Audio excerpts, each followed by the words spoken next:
গত জুন মাসে কলকাতা আর শিলিগুড়ির মানুষজন হঠাৎ অনুভব করলেন মাটির নিচের প্রচণ্ড ঝাঁকুনি। কেউ ঘুম থেকে জেগে উঠলেন, কেউ দৌড়ে বেরোলেন রাস্তায়। মুহূর্তের মধ্যে সবাই একই প্রশ্ন করলেন, ভূমিকম্প কেন হলো? কিন্তু এই প্রশ্নটা শুধু আজকের নয়। ভূমিকম্পের কারণ বুঝতে গেলে আমাদের নামতে হবে পৃথিবীর একেবারে গভীরে, যেখানে পাথর গলে তরল হয়ে আছে আর তার ওপর ভেসে বেড়াচ্ছে বিশাল বিশাল পাথরের টুকরো, এক একটা মহাদেশের সমান। এই টুকরোগুলোকে বলে টেকটনিক প্লেট, আর এগুলো এক জায়গায় বসে নেই, প্রতি বছর কয়েক সেন্টিমিটার করে সরে চলেছে, যেন পৃথিবীর চামড়া ধীরে ধীরে বদলে যাচ্ছে। আমাদের ভারতীয় উপমহাদেশটা একটা আলাদা প্লেট। লক্ষ লক্ষ বছর ধরে এই প্লেটটা উত্তর দিকে এগোচ্ছে আর ধাক্কা মারছে ইউরেশিয়ান প্লেটের গায়ে। এই সংঘর্ষেই জন্ম নিয়েছে হিমালয় পর্বতমালা, আর এই সংঘর্ষ এখনও থামেনি। প্লেটগুলো প্রতি বছর প্রায় ৪৫ থেকে ৫০ মিলিমিটার করে কাছাকাছি আসছে। এই ধীর গতির চলাটাই ভূমিকম্পের মূল কারণ। কিন্তু প্লেটগুলো যখন পরস্পরকে ধাক্কা দেয়, তখন সব জায়গায় সমানভাবে পিছলে যায় না। বেশিরভাগ জায়গায় এরা আটকে থাকে।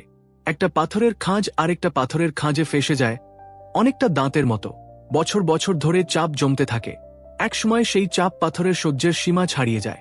ঠিক তখনই একটা ধাক্কা দিয়ে প্লেট পিছলে যায়। এই আকস্মিক পিছলানোই হল ভূমিকম্প। বিজ্ঞানীরা একে বলেন ইলাস্টিক রিবাউন্ড, অর্থাৎ জমে থাকা শক্তি হঠাৎ মুক্তি পাওয়া। এই মুক্তি পাওয়া শক্তি চারদিকে ছড়িয়ে পড়ে তরঙ্গ আকারে, যেন একটা পুকুরে ঢিল ছুঁড়লে যেমন ঢেউ তৈরি হয়। প্রথম যে তরঙ্গটা বেরোয় তার নাম পিওয়েভ বা প্রাথমিক তরঙ্গ। এটা সবচেয়ে দ্রুত ছুটতে পারে, প্রতি সেকেন্ডে ৬-৭ কিলোমিটার। পিওয়েভ মাটিকে সামনে পেছনে ধাক্কা দেয়, শব্দ তরঙ্গের মতো। এরপর আসে এসওয়েভ বা দ্বিতীয় তরঙ্গ। এটা ধীর কিন্তু বেশি ধ্বংসাত্মক।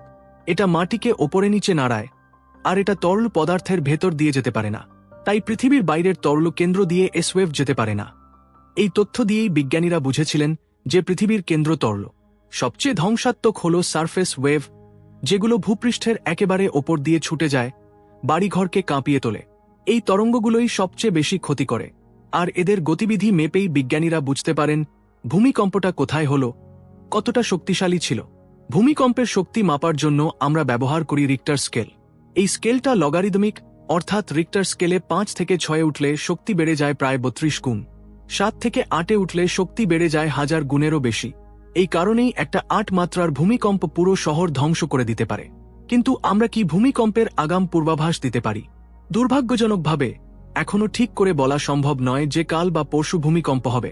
তবে বিজ্ঞানীরা কাজ করছেন আগাম সতর্কবার্তা ব্যবস্থা নিয়ে। যখন ভূমিকম্প শুরু হয় তখন পিওয়েভ সবার আগে সেন্সরে ধরা পড়ে। এই সতর্কবার্তা বিদ্যুৎ গতিতে পাঠানো যায় মোবাইলে, রেডিওতে, ট্রেনের সিগন্যালে, আর কিছু সেকেন্ডের এই সময়টাই জীবন বাঁচাতে পারে। জাপানে এমন ব্যবস্থা বেশ কার্যকরভাবে চালু আছে। এখন প্রশ্ন আসে, দক্ষিণ এশিয়ার জন্য ভূমিকম্প কতটা বড় ঝুঁকি? খুবই বড়।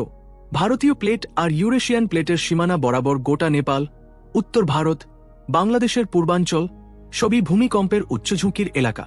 ১৮৯৭ সালে আসামে ৮.১ মাত্রার এক ভয়ঙ্কর ভূমিকম্প হয়েছিল, যা পুরো শিলং মালভূমিকে কয়েক মিটার ওপরে তুলে দিয়েছিল।